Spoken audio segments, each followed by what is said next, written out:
Okay, I'm going to dedicate this video to the Edmund Fitzgerald.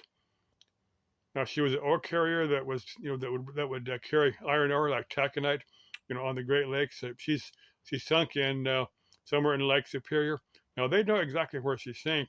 A number of like 2 or 3 insurance agencies had sent divers down investigating, the wreck site. Even Jacques Cousteau went down there. I'm gonna get to him in a couple of minutes. Now, each individual or body that have dove on it of the wreck site have come up with their own conclusions of what had happened to the Fitzgerald. Now, Gordon Lightfoot had come out with a song in '75 when the Fitzgerald had sunk. Very very haunting song.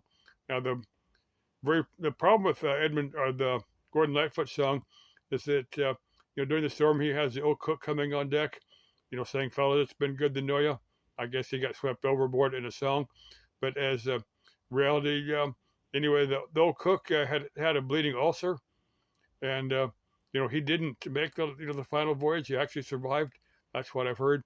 But even Jacques, let me get to Jacques Cousteau.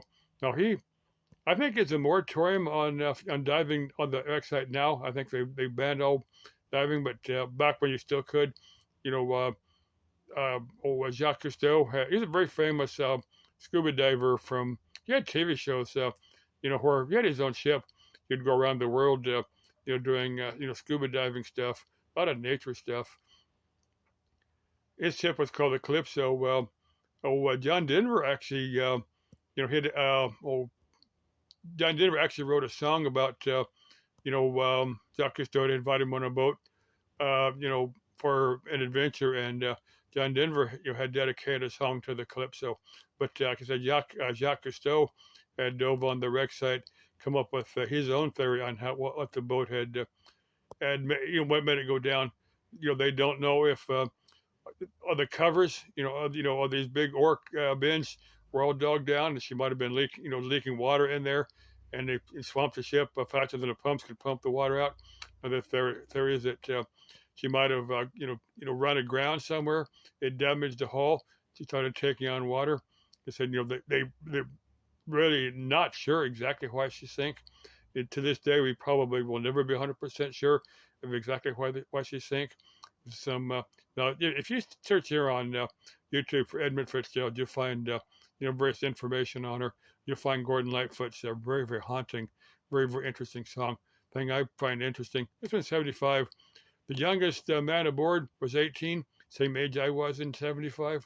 I was 18 in 1975, and that's kind of as far as I know. I don't know anybody was on there. It's possible I did and just didn't know it. But like I said, that was a crew from that area. They said one guy was actually from California and was gonna take he's bought a car, was gonna ride that with another shipmate back to California when the voyage was over. But I guess he went down with the Fitzgerald, so he never made that. He never made that trip back to his home in California. So I'm dedicating this video to the Edmund Fitzgerald. Now this is a 50th anniversary sometime here in November. So you can find all that. There's a museum there dedicated. It's the Sailors Maritime Cathedral, somewhere on Lake Superior. I think somewhere in Michigan on Lake Superior. That's probably where they're going to have this 50th year memorial for the Edmund Fitzgerald. Okay, let's keep life interesting. Love you. Bye bye.